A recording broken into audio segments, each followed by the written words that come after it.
mikrohidro atau early warning system untuk penanda banjir. 40 orang datang situ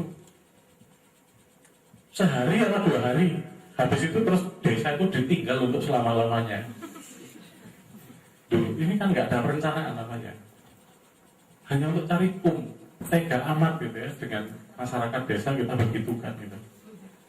Ya, jadi harus ada rencana yang baik gitu ya, dan kemudian sustainability program dan outcomes tadi mestinya itu direncanakan dengan baik.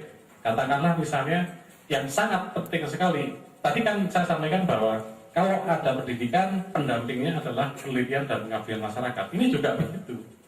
Pengabdian masyarakat di dalamnya hendaknya bisa kita jalankan pendidikan dan penelitian. Nah, artinya apa? Artinya kita berbicara disiplin keilmuan juga.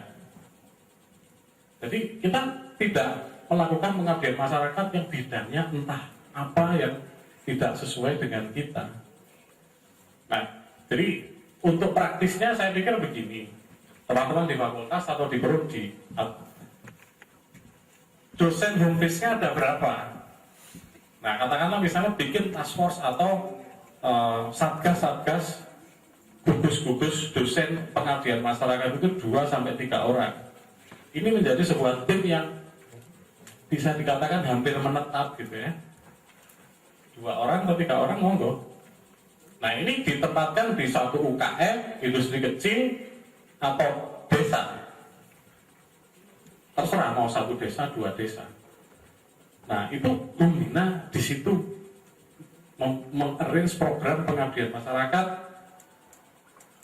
Renstra itu kalau kita bicara Renstra, rentangnya 5 tahun. 5 tahun itu kita mau ngapain aja di desa itu. Tahun pertama kita upayakan membuat outcomes apa. Desa itu menjadi punya apa. Mungkin mula-mula begitu. Kemudian tahun keduanya kita buat sebuah program yang menyebabkan penduduk desa itu sebagiannya menjadi desa apa. Ya. Sampai tahun ketiga, tahun keempat, tahun kelima. Yang memang itu perspektif dari keilmuan dari 2 atau 3 orang rekan kita itu tadi. Yang lain-lain dipegang juga, monggo silakan. Misalnya Pak Lurahnya, Pak Desanya pengen belajar bagaimana administrasi berbasis IT misalnya. Bapak Ibu pegang ilmunya yang di-share ya. Di samping tadi kegiatan yang pengabdian masyarakat tadi. Dan disinilah sebenarnya keparipurnaan kebegawanan Bapak Ibu semua dalam berkeilmuan akan menemukan muaranya. Kalau sampai sudah merasa ahli di bidang tertentu, tapi kemudian nggak kepikir desa ini mau saya kasih apa dengan keahlian saya, berarti muaranya belum sampai. Ya, belum sampai pada muaranya. Nggak tahu itu ilmu apa ya, administrasi bisnis kayak apa, akuntansi, telekomunikasi. Tidak mungkin itu tidak dibutuhkan masyarakat desa. Pasti ada itu yang dibutuhkan.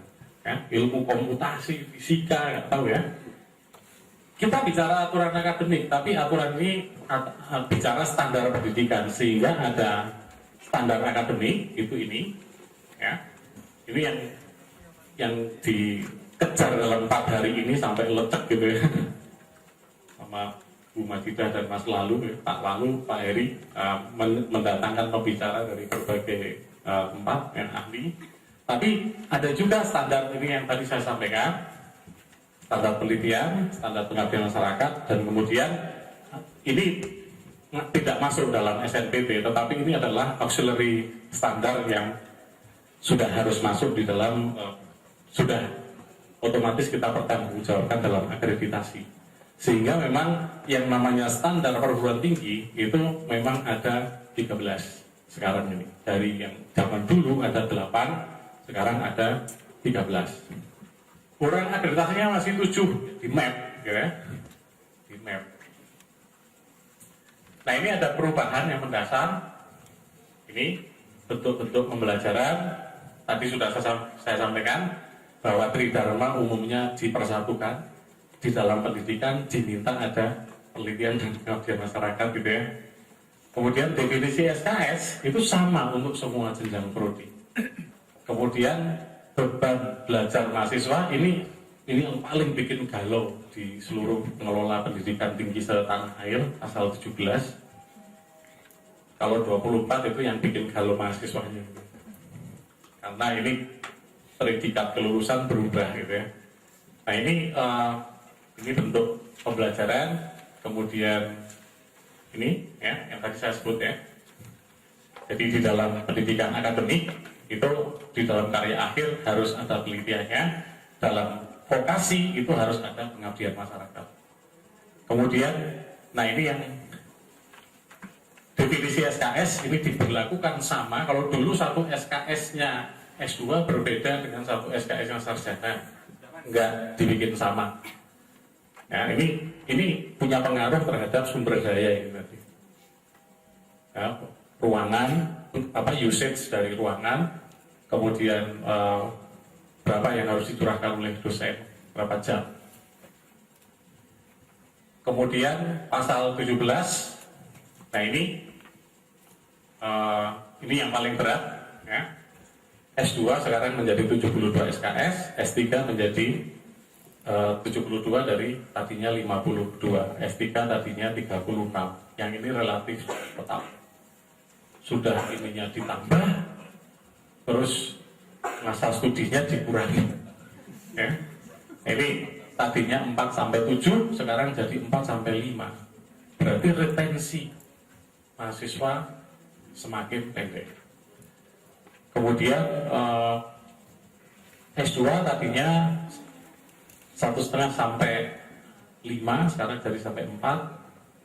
Kalau S3 paling sedikit 3 tahun, paling sedikit. Jadi kalau ada yang bisa bikin S3 kurang dari S3, kurang dari 3 tahun, nah dipertanyakan gitu ya. Nah kemudian ini pasal 24 itu penyesuaian untuk predikat kelulusan harus kita lakukan juga. Diploma dan sarjana tidak berubah.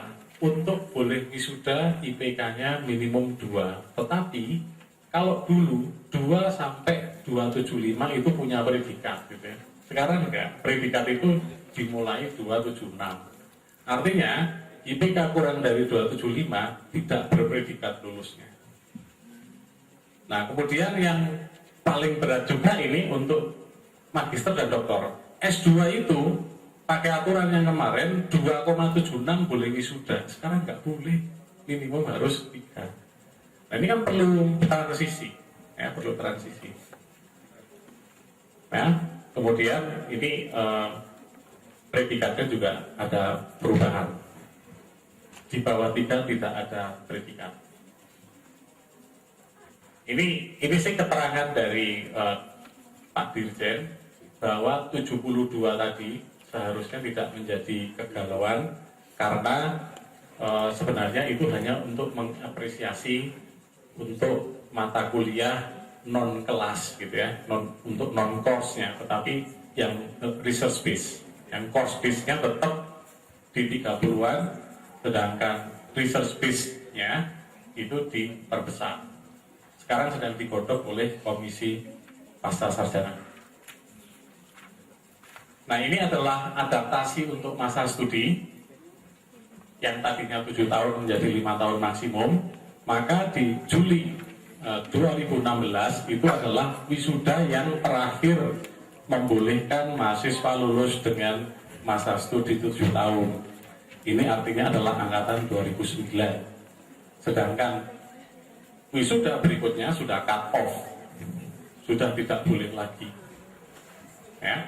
Karena itu perlu dilakukan pengurasan, ya, diuras dalam tanda kutip gitu ya.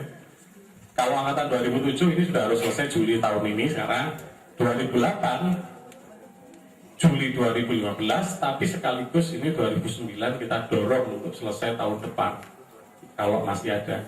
Kemudian 2010-2011 sudah harus selesai 2016 seperti butir B. Ini adaptasi untuk S2 Yang jelas angkatan 2014 yang akan masuk ini nanti sudah harus dengan kurikulum 72 SKS. Karena lulus 2 tahun lagi, itu sudah harus mengadaptasi aturan ini.